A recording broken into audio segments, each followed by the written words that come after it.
Let's play! Whoa! Hello there, ladies and gentlemen. You all may call me Pharaoh, and welcome back to Let's Play Raging Loop. Last time we left off, I believe we got everybody's housing situation figured out, and right now we have a choice here about where we should actually let Mamiya and Hashimoto stay. It looks like Mamiya's going to take the empty dorm, and even though there's a prefab at a construction site, we're like, you know what, Hashimoto, if you don't want to stay here, you can take the one that Uematsu gave us. But he says, no, that's not, let me be where we agreed on. So we don't have any choice to make here because I don't have the number 16 key, so let's just agree with him for the time being. Hello? There's also a new trophy. We reached Wit. So that means we're going into a whole new section. Okay, then. Alright. Sorry about that. No, don't be. We should be thanking you. You did a lot for us, didn't you? Huh? That Nosato person didn't seem like the considerate type, so I can only guess that you got him the help. Oh, you're giving me too much credit. This girl tends to push herself too hard, but thank you for caring for her where I couldn't. Hey, you're only a dozen years older than me. Don't act like my dad. There was something about him that bothered me. Really? Maybe we're going to figure that out in the other choice. Anyway, with that done, I figured I'd spend my remaining time trying to rub elbows with the rest of Yasumizu. Though I already had a job here, I had to make up for not helping out at the dining hall before noon. But what? Well, that's right. I think what's his name was actually pissed at us that we didn't help out. But, I hope it doesn't matter. But if I take a look at the chart now... So, infiltration's completely finished, so that's good, I guess. So, by also looking at that, it makes me wonder... Did the other choices... Will it lead to the death of our character? Because there's no other branching path outside of infiltration of what we just did. Well, actually, never mind. There's wit. What the hell am I talking about? I'm stupid. Let's just stick with that. Although I am curious to know how many different scenarios there are now. Like, we're going to number 5, but like, is there number 6? Is there 7, 8, 9, 10? We'll figure it out as we move along. You can't work on an empty stomach. Kiori-san gave me a bowl. For some reason, her smile seemed a bit warped. Yeah, not for some reason. It probably wasn't on purpose, though. It was just the effect of the smell. But no, the miasma, coming from the food she gave me, it was just that powerful. Are you upset or something? Huh? No. Why would you think that? I couldn't feel any anger in her voice or expression, but being new here, I couldn't understand the mentality of someone trying to present something like this as food. As I twitched in fear that this was punishment for slacking off, Kaori-san suddenly gave me a full smile. Oh, it's the smell, isn't it? This is Shishinari. It's like this because of a traditional technique to keep the game meat fresh. I see. So this was the infamous dish made of fermented game meat. The nari part of the name had referred to long fermentation, just like in narizushi, or fermented sushi.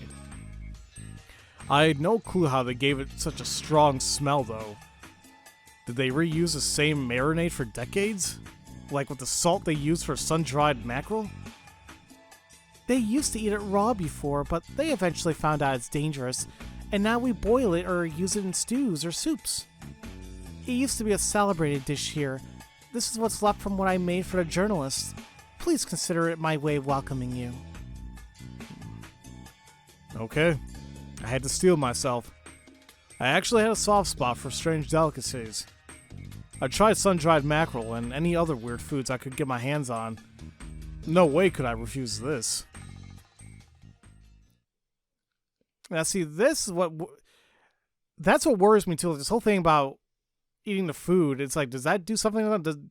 Because we have this whole other plot line where apparently the wolves are the good guys and we are the corrupted or something. It's like, is that true or is there more to it? I'm thinking there's more to it. Would eating this turn me into a zombie or something? No, I would prove that idea wrong. Thank you. I picked up the bowl and chopsticks. Brown rice, covered in a ton of crumbled bits of meat. The soup stock seemed as light as what they used in Kamafujiyoshi, but I didn't know what to think of the meat's color. What was up with this greasy, shiny green surface? The reek attacked my nose once again. Damn it! I can't back out now. Gathering my resolve, I quickly put some stock, rice, and meat into my mouth. Then I died. What? Was it good? I really couldn't tell. I had absolutely no idea what I was eating here. The texture, the sensation on the tongue, everything was new to me. The taste was extremely acidic, salty, and rich in animal protein. But that weird smell smothered most of it, forcing me to continuously convince myself that I was eating something good. I felt like my body would reject it all if I didn't. Holding the aversion at bay, I somehow swallowed it. The aftertaste was better than I expected, but as the reek faded, it made way for a strong, beastly smell. Yeah, in a way, this taste was an exciting form of entertainment by itself. Oh my, you're such a good eater. I could get used to this. Yes, I understand what you mean. I didn't know what to think of it when I first came here, but now I sometimes even crave it. I wasn't lying. It really did seem like a taste I can get used to. It was hard to honestly call it good, but at least it did feel nutritious. As reciting a prayer, I repeatedly tried to convince myself of that as I emptied the bowl I was given. Oof. Thank you for the meal. You're welcome. So I'd finally eaten something from Yasumizu. Did that mean I was a true local now? Or a Yomibito? Whatever. As long as I could go back to square one, I would explore all the options I had available. Rhythmic cutting sounds were reaching my ears. As Kyoto-san began preparing food in the kitchen, I did the work assigned to me. I had to repair the numerous cracked and broken dishes they had here. Apparently, they couldn't afford anything new, so they opted to take what was thrown out in Kamafujiyoshi and repair it into something usable. Was there no end to how pitiful things were here? The broken plates and cups were all wrapped in old newspaper, and all I had to do was unwrap them and put them all back together. It was actually kind of fun, sort of like a jigsaw puzzle, but man, there were a lot of them. I've had to do this for entire boxes full of broken tableware. I did wonder whether they actually needed so much, but apparently they just barely had enough, so they wanted to have some spares. I used some all-purpose glue from a 100-yen shop. They brought it from a nearby town. You know what? That is kind of an interesting thing. Because, obviously here in the States, we have, dollar stores. So I never really thought to think, do they have equivalent to those stores in other countries? Because 100 yen is pretty much equivalent to $1. So I'm wondering, do they have stuff like that all over the world? It's things like that I just randomly think about now. Kaori-san laughed about it, saying, "We get far more value out of this than a 100 yen bowl," and I just about cried. It was a strange mix of modern frugality and the poverty of ancient times, and it exemplified just how weird Yasumizu really was. As I worked, I realized that many of the plates and cups had a familiar symbol on them. What kind of mark is this? I asked Kaori-san over the counter. Oh, that's the crest of the watering hole family. The Higuchi. I was about to mention that name, but then I realized what Kiyori-san probably didn't have good memories of them. I'd heard that examining these crests helped understand the lineages and the like, but I had no knowledge necessary for this. Do the other head families have crests as well? Yes, I like Nasato one. It's cute. Cute? From what I recall, the Nasato family was a crow. Did they have a bird on it or something? Uematsu was a spider, Misato was a crow, Higuchi was the monkey, and Miguruma was a snake. They worshipped the mountain and these guardians.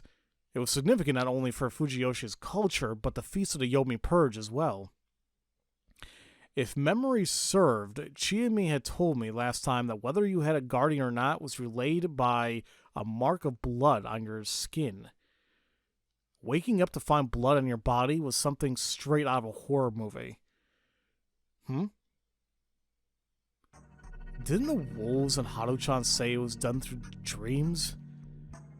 Now, if that was true, I'd be at a loss. It'd be an actual supernatural phenomenon. Well, still, were wolves and humans informed differently? This was something I'd have to look into starting tomorrow. Where can I see the other crests? You can probably find the Nasato's in the Nasato mansion, but the others... Oh, the accessory on Uematsu-san's chest is based on her crest. That thing, huh? You know, I had thought it was kind of weird looking. I'll try looking for them. I wouldn't want to disrespect them out of ignorance. You might be right. I'll tell you if I find something. Please do. I continued working as we talked. There was a small, ancient TV here. Apparently, you could get public broadcasting here, but not much else. There was probably enough for everyone to gather here and have dinner while watching something. I was told that all the dorm rooms had TVs as well. There had to be another way they pampered the children who'd eventually leave this place. It strongly demonstrated how much of an exemption a dorm was for Yasumizu. My eldest lives in a dorm and always tells me what happened in yesterday's shows. We can only turn this on at night, you see. Normally, giving TVs to the younger generations would be a sign of luxury, but it was the other way around here. The children went to school in Kamafujiyoshi, but they never went anywhere beyond that, and they just went straight home, and Kamafujiyoshi was secluded to begin with. That was why they'd prioritize giving TVs to the children, to let them know what was happening outside the village and help them learn modern Japanese culture. Apparently, they also covered their electricity and gas bills. They had to be frugal, but they didn't mind supporting the children's access to TV. Chiemi was the first Yasumizu child to make it to college, and Yasunaga-kun was expected to follow her footsteps. Basically, they thought if they supported the young ones and helped them become prominent figures in society, the money they'd send back would make life easier for those who stayed here. I honestly hope Yasunaga is able to live freely, unhindered by his roots here. As you can see, my second son has some flaws, so I have to keep him close. But my eldest is, if you don't mind me bragging, simply excellent. My late husband was clever too, but had an intense nature, and it seems like those two qualities were split between my sons. I do feel guilty that I couldn't give birth to two clever boys. Birthing a second was so difficult that both of us almost died. Did he come out like that because I tried too hard at the time? Kiyori-san was pretty talkative about this. I knew I was a stranger, and she had to introduce Yasumizu to me, but this was a bit too much, if you ask me. That was probably a sign of just how helpless she felt right now. Maybe Takumi-san should just propose to her and lighten Norobi's burden. Marrying a widow with sons in middle to high school was difficult, and I can only assume that that was his main issue. Feeling a bit conflicted, I glanced at a cheap alarm clock at the TV. It was 3 p.m. Any minute now. We're back. Huh? Don't know this guy. There. The high schoolers are back. Welcome back. This is Husachi-san. He suddenly moved here to Yasumizu. Let's get along. Now this is an unexpected. I'm Yasunaga Oribe. Kiori-san's son, right? She told me about you. What did you tell him exactly? Get along for my good-for-nothing son. Oh, man. This is Chikamochi Kamoshida, and that's Haru Makishima. Call me Mochi. Give me your life. Nope. Hey, Mochi, what's that? Is he one of the cool guys? He scares me. Yasun probably has a better face and personality than him. Can he win against him? Sure he can. I challenge you to a duel. What? Wait, I'm your opponent here. All right, let's go. Which one of you can go to logs without pissing? You cur! You know I'm trying my hardest to hold it in. I'm at my limit too, actually. The one who pisses his pants first is the winner. All right. Wait, no, it isn't. Just go already. Oh dear. There is some scenes in this game like this. It throws me off. I don't know if if Fusashi is trying to be funny, weird. It comes off really odd. And maybe it's because of the way I'm doing it. I don't know. I probably should put the voices back on, but I like voice acting this stuff. And frankly, the reason why I keep them off is in case people are not watching per se, and they just have this in the background. If I have it in Japanese, I'm not going to reread the Japanese or read over it, so people may be lost. So we both had to forfeit. You two sure get along? The bond of pissmen. Yeah. Wait, no. Again, this is Haru-chan. Nice to meet you. Yeah. You have a unique fashion sense. You got a problem with it? I got all at 100 yen shopping Kachihara at the end of last year. That was just sad. It was something I expect from an elementary schooler. But no, it's good. Again, let's get along. Nii-chan, he's trying to flirt with me. I'm scared. I really don't think he is. Man, Haru-chan was distrustful of me even without the misunderstandings regarding Chiyomi and I. Perhaps there really were people you just couldn't get along with. How sad. Oh, you fixed so many bowls and cups. We were supposed to do that. Sorry to trouble you with it. It's fine. I had fun, and there's still plenty left. Yasunaga, leave him be and go review your lessons. Oh, right. I'm going to the dorm then. Let's have our duel another time, piss man. Then I'll be going now. The high schoolers left. Have you met everyone here in Yasumizu by this point? I guess so. There was one exemption, though. Sorry. That was a bit of a rude response. 1, 2, 3. Journalists included, I met 14. Huh? Well, 1, 2... Oh, but if we don't include you, there should be 15. Suddenly, as if rehearsed, the final person appeared. Ah! Perfect timing. This is the old man of Yasumizu. No one knew his name, did they? Hello. Like always, it was hard to tell whether he was listening or not. I'll be living here from now on. Pleasure to meet you. Coming. There it was. His shtick. Huh? What? He beckoned me closer. I carefully brought my ear to his mouth. Yeah. Sway back. The wolf is coming? Whoa! You surprised me. I evaded the potential damage to my eardrums.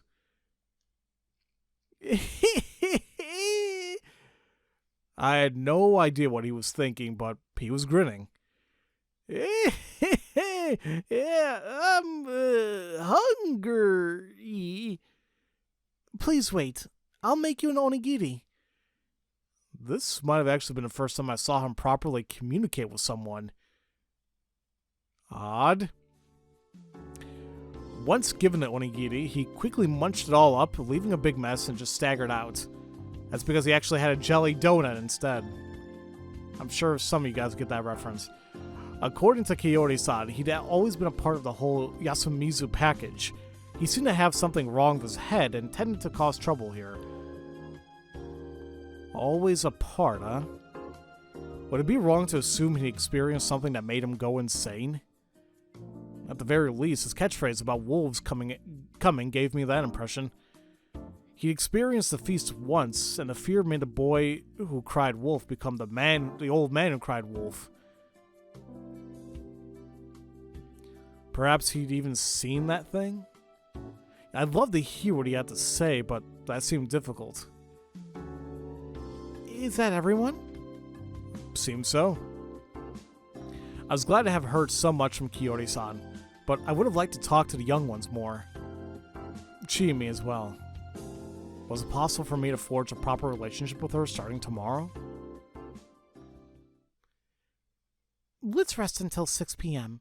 With you here, everything was taken care of so quickly. You're a great help. Oh, it was nothing. After helping with the dinner preparation, I was mostly done for the day, so I was free to take a breather. It was almost 5 p.m. I hadn't been keeping track of time on a previous sloop, but the mist had to appear soon. Needless to say, I was slightly tense. Not having anything better to do, I went outside. I looked up at the sky. The evening sun bathed everything in a red hue. This was probably the last time I'd see the mountain in the distance. No. This time I would survive until the mist cleared. Then I would look at this with the one dear to me and leave this place for good. As I gathered my resolve, Ate the donut bologna rice snows on the mountain. I suddenly heard an off-key singing voice and a freaking gong. It completely deflated the tension of the scene. Oh. I could see Miko running through the plaza. She'd clearly noticed me. Uematsu-san was right behind her. Fusai Kuki-san. That wasn't my name. I'm Haruaki. Fusaishi-san. You worked hard, I presume? I'm still shining with energy. How reliable.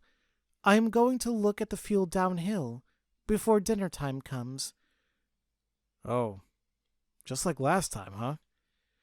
I've been busy fixing my bike here, so I hadn't even noticed them go down.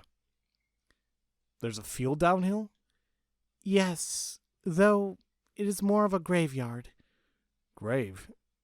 Is there anything significant? Oh, well, that aside, your clothes are a bit Buddhist, aren't they? Are you giving a memorial service or something? Yes, the Uematsu were also responsible for funeral rites.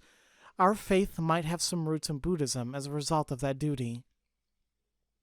So Mamiya-san was right. Bedroom women servants, was it? Perhaps they protected not only dreams, but also eternal sleep, the peace of the dead. Though, as our blood became less pure, we became unable to fulfill these duties, so we left them to the Miguruma. Despite that, after moving here to Yasumizu, you hold services for local graves, huh? That is my intention, yes. But this time... What? I have become a bit worried. She looked toward the direction of Saranaga again. Perhaps she could feel the coming of the mist with her skin? I heard that sensitive people could sense incoming weather changes by differences in pressure and humidity alone. Will something happen? No. I think it is probably merely my imagination. Uematsu-san leaned on the pillar supporting the well's roof. Apparently, she decided against going to the field. Realizing this, Miko started playing around. Kids sure are a bundle of energy, huh? Indeed. Everyone was afraid of her, because she came through Saranaga. But she turned out to be an energetic child. Truly a relief. I wonder what happened to her. Perhaps she was doing her hardest to run away from a forced suicide in the mountains. That seemed likely. Takumi-san had mentioned last time that lots of suicidal people gathered here. But why did you...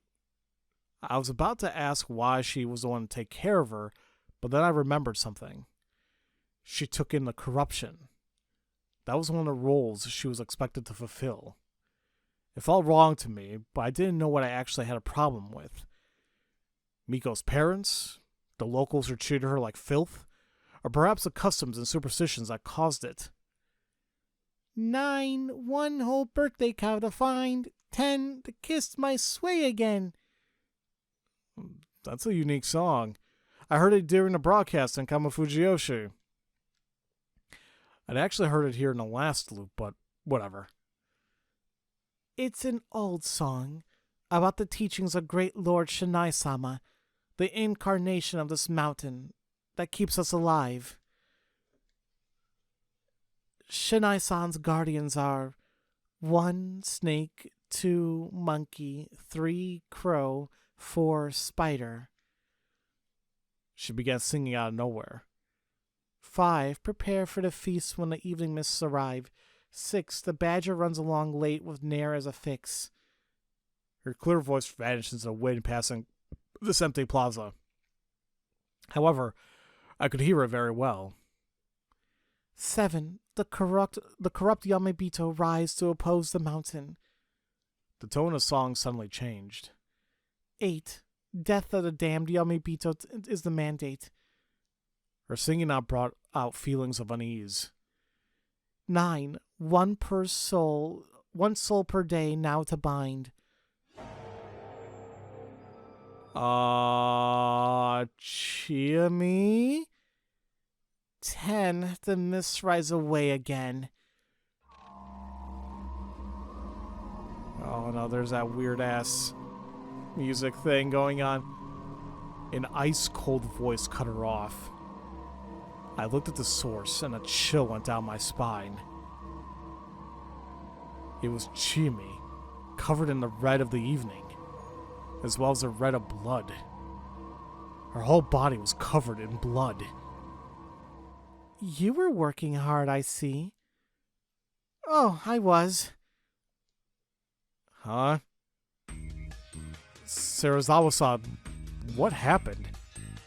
Oh, sorry. I guess making such a dramatic entrance while looking like this is a bit scary, huh? She gave me a broad grin. I believe she had to dismantle wild game. Yep. Kanzuji-chan got a big one this morning. The muscles and bones on this thing were huge. Oh yeah, Takumi-san had told her to help Kanzo. Wow, you know how to butcher wild game? It's easy when you get used to it. Your clothes are a mess now, though. You sure that's not a problem? I didn't mean for this to happen. My hand slipped a bit. Well, I have another set of clothes, so it ain't a problem. Oh, she has another set of these clothes. Like, okay, that's fine. She laughed, and it made her look even scarier. You can just call me Chiami, by the way. Drop the fancy talk, too. Was that Rikaku-san? No. It clearly was. Alright, Chiami-chan. You can just call me Haruaki, too. Talk to me like I'm a friend. Oh, really? Alright, Haruaki-san. Want to get to know each other over some food? Oh. By the way, are we getting some of that game meat for dinner? Of course. We're in for some good eating. Woohoo! Isn't that great, Uematsu-san? What? Please call me Rikako. Rikako-san? Oh! What kind of response was that? What is it? Aruhara. Aruhara. Haruaki-sama. She was about to call me by some weird name, but she somehow managed to actually get my real one right. Problem being that she called out to me, but didn't actually have anything to say. Oh boy. Oh? What's your problem, Chimi-san? Haruaki-san, you wanna come with me? You wanna come watch me butcher game? You'll see me cut some meat with a huge hunting knife. Sploosh, sploosh. Whoa. Yeah, that kind of invitation would have weirded out anyone normal, but me? I was actually intrigued. Haruaki-sama. Yes? Shall we go there? Where? The graveyard. An invitation even freakier than the previous one. It felt like she'd take me straight to a land of the dead. Though, that was interesting in its own way. Uh-huh. And what exactly are you gonna do there, Rikako-san? What of you, Sarazawa-sama? Are you aware how absurd it is to show him a feast of blood? Even if it is for Yasumizu, blood is linked to the corruption. Rikako-san, you do know that lewdness is also dirty, right? Whatever are you imagining? I was not thinking of anything of the sort. Really? You seem like a real closet pervert to me. Don't worry, all men love lewd women. Rikaku's beaming. Okay. And regarding Chimi's statement, no comment. Too bad, though. I have even more lewd power than you. What? No fair. What the hell are you two talking about? Fusayuki-san, are you popular? What? Miko, whatever do you... Oh, you're out of the race? Guess I'll have him then. You will? Well, that's too good to be true. You're my type. If you're gonna live here, then I guess I'll have something to look forward to when coming back home. So I had a chance of Chimi in this route as well, huh? Oh, then I shall have many chances while you're away. What? Oh, not happening. And Rikaku-san too. Ladies, there's enough of me to go around, alright? I can start a little harem. I mean, it's only really you two. Well, hey, maybe Kiori-san. Maybe, well, no, hard to know. Once she's younger and just no. I was gonna say Tai, but it's like, God no, unless you're into that. Alright, I don't know what the hell I'm even talking about anymore. Miko-chan, let's have a race. Yay! I ran around with her like I was a kid her own age. As much as I enjoyed them having a catfight over me, I knew that we were almost out of time. Uh-oh. The dense mist began flowing into the plaza. No way. My tone was a bit forced, but no one paid me any heed. The mists are here! Chimi's loud voice flung everyone into a frenzied panic. Bachan's in the house! What about the old man? I ain't that old! No, not the mists! Gee, take the brats to the dorm! Yeah, Haruaki-san. I'll lead him. Alright, please do. Haruaki-san, this is Yasumizu's mist. Please do whatever she tells you, even if it sounds stupid. Alright. Oh? So this is the mist. I guess we should count ourselves lucky we got to see it. It's probably bad for our equipment. Oh, this is serious. I'm so glad you have rooms. Please run to them immediately. Mamiya-san, you're with us. Cameraman, you... I'll take him. The prefab, right? Come with me and don't fall. No need to rush. I couldn't help but worry. Coming, the wolf is coming. At the edge of my fading vision, I saw the old man mutter that and walk off. Miko, Haruaki-sama, looks like it was not just my imagination. We have to lock up in our houses now, right? Cleanse, shelter, dream. That is how you prepare for the feast. Please don't forget to do them. Wash my body, lock the door, and sleep? Yes. You will not get to eat until tomorrow, so please be patient. Okay, got it. If they obey the laws, no one will die today. What do you mean? Today, we prepare for the feast. Those who do not are punished by our great Lord Shanai.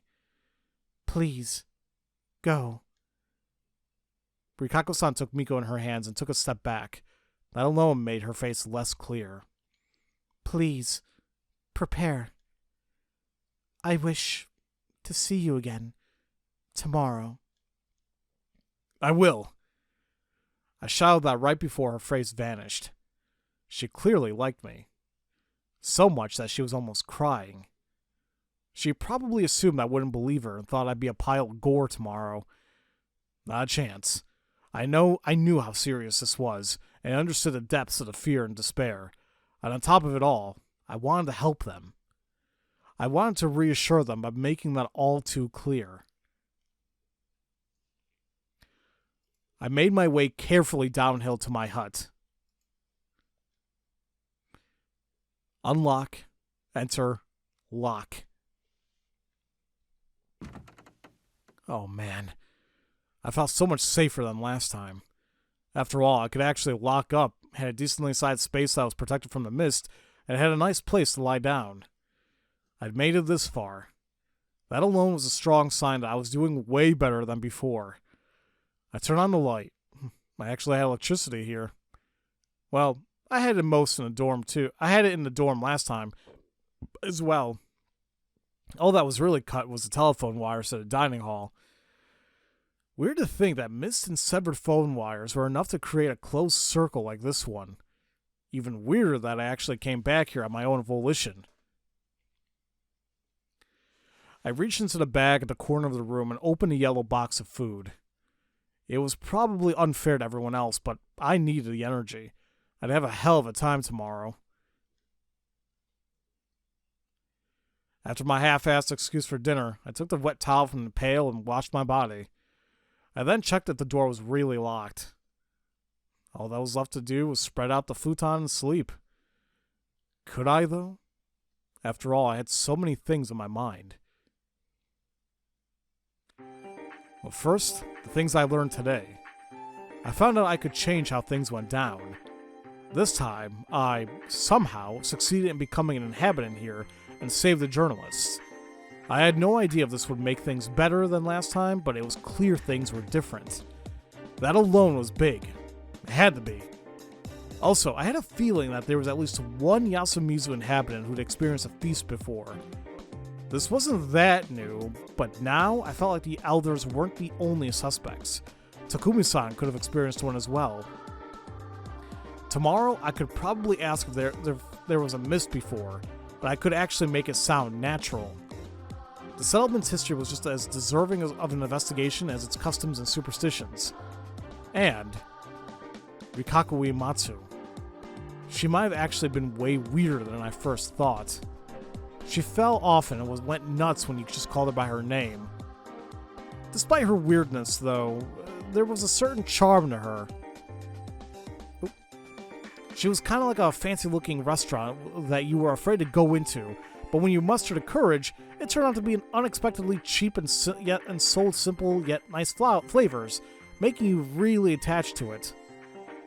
But, objectively speaking, it feels like she was actually attracted to me. But why? Did our first meeting leave that much of an impression? Not that I minded the attention, but this seemed a bit too good to be true. Well, whatever the cause, I formed a bond that I certainly didn't expect last time. Assuming I solved this whole mystery, what would I do next? Following through on my lie and actually living here would upset too many parties, so that was a no. And if I left here someday, What will become of my relationships? Rikako-san didn't look like she'd ever leave this place. What about Chiyumi? Why was I counting my chickens before they hatched anyway? I did appreciate that Chiyumi actually liked me this time too. I wasn't much help to her last loop, but so I was kind of fixated on saving her on this one. But there was another way to look at this. That was a feeling born on a trip through hell with her last time, standing by her until the end, but the Chiyumi from back then wasn't the same as the Chiyumi from this loop. Any feelings I have from a previous Chiyumi had nothing to do with this one. There was nothing more hollow in chasing after unrequited feelings, right? I've had enough of thinking about that. It just made me feel empty inside. Time to review more important things. Like the previous roles. Takumi Mura was the snake. Chikamochi, Kamoshida, and Miko were the monkeys. Yasunaga Ribe and Tei Yamawaki were the wolves. Those were the only clear ones. Now, for the rest. Since the spider was supposed to protect the snake, Takumi-san, who died on the second day, it was safe to assume it was someone who died on the first. So that was either Kanzo Makishima or Yoshisugu Uribe, and I was pretty sure it was the former. I had no guesses for the crow though. That Guardian didn't really get a turn in the spotlight last time. There was only one standard lynching after all. In fact, there were far more abnormal deaths. Though I had no idea if those were or were not covered by the crow's power, to tell if the lynch victim was a wolf or not. If they were, then perhaps the crow was waiting for the chance to come out, but all who died were humans, and eventually they were out of the game. Or maybe it was someone who couldn't make good use of the power at all. Assuming Kanzo-san was a spider, then I had 7 suspects for the crow. Yoshisugu Uribe, Haru Makishima, Chiyumi Serizawa, Rikako Uematsu, Kiyonosuke Nasato, Kaori Uribe, and the old wolf guy. First, Yoshisugu-kun. Honestly, I felt like he'd reveal himself as the owner of a guardian way before Takumi-san would. He was reckless and impulsive, after all. Kiyonosuke seemed like the type to proudly reveal that he had the crow. It was his family's guardian beast, after all. Or maybe he was using it to gather information on his own so he could pull out a bunch of his own deductions all at once. No, he wasn't that stupid, surely. Also, he was given free rein until the wolves got to him on the final day. He'd had ample time to do something. Then, Haru Makishima. She'd betrayed the humans and sided with the wolves, despite the fact they wouldn't save her life. Needless to say, that seemed insane. The Great Lord Shinai came to her in a dream and told her the truth? Now, what the hell? Who'd die for that? Was there some other way to create such madness? A method to create a murderer? Was there anything besides what Yasunaga-kun mentioned? I had no idea, but if there was, I really didn't think anyone with a guardian would fall victim to it.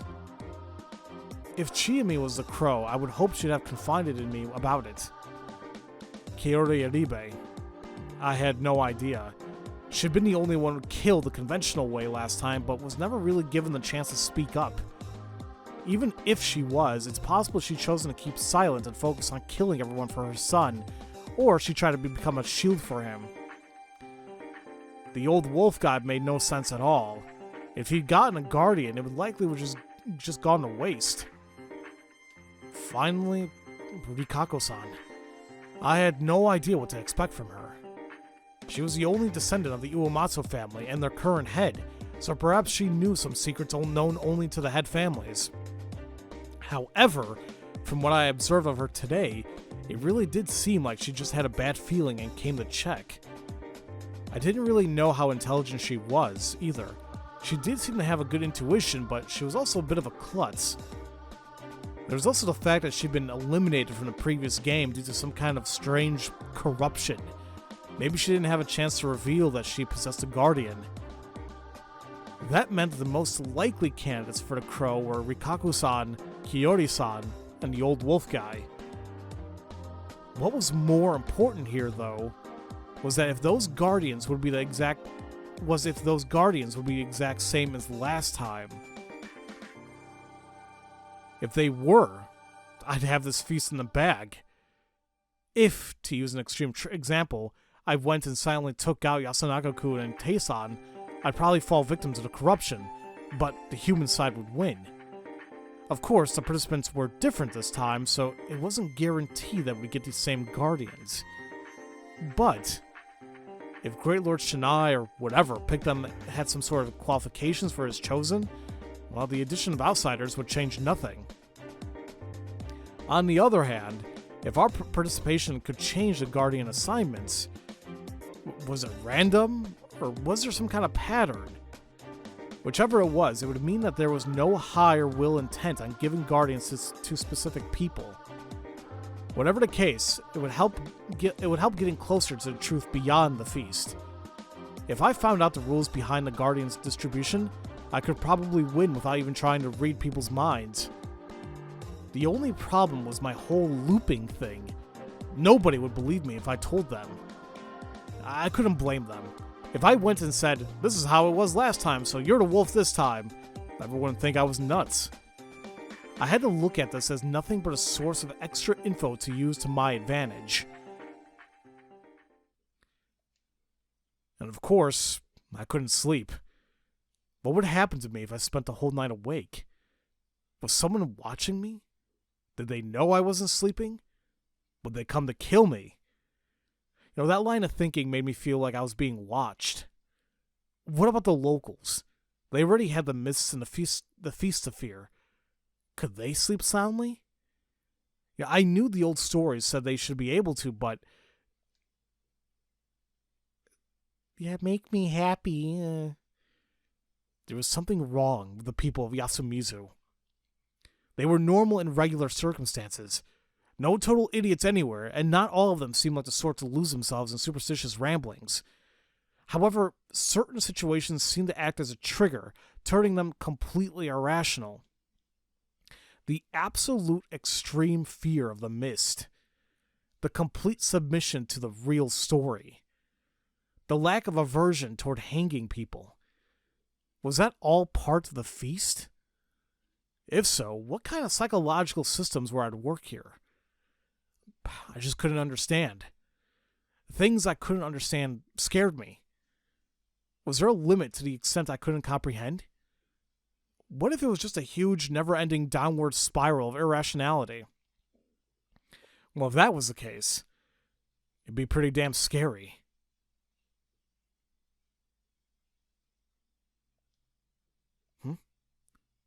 What?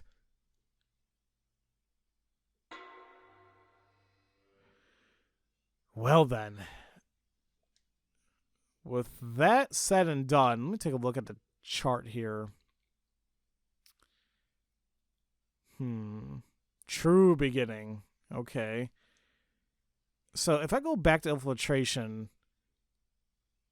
what could I have done to make things different? Like, U-turn and pass by obviously didn't work. I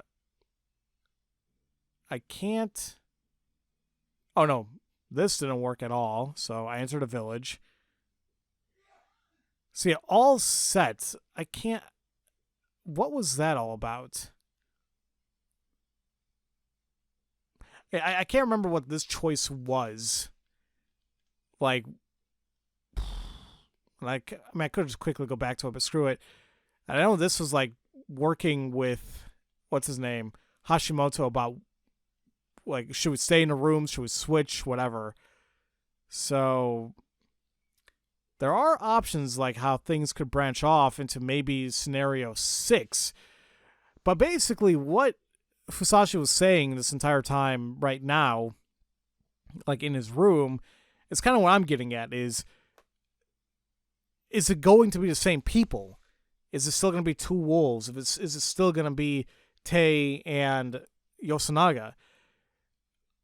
Part of me would like to believe so, but that would make things way too damn easy.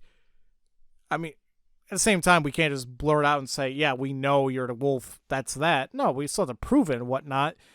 But even then, I still feel like it's going to change up because we're not in the same timeline per se. But in the original timeline under number 3, we know that information already. We know for sure that's, freaking Tei and Yoshinaga. So when we have those keys to open up other paths, maybe things are going to happen completely different. But once again, that's going to be a time for, another episode. And even for now, even though I'm not strictly at an hour, I think this is a good time to end today's video. And next time, we'll see what happened. I mean, if everybody followed the rules correctly, that means that we're good. So nobody should go bye-bye. But then we'll see. And if they... but I think either way... Now, this is what I might be confused a little bit about. Even if nobody is killed, do they still hold a feast? I'm a little uncertain about that, but I guess we're going to find out. Either way, as usual, thank you all so much for watching, and I'll see you all next time for Let's Play Raging Loop. Love you all so much. Have a great day.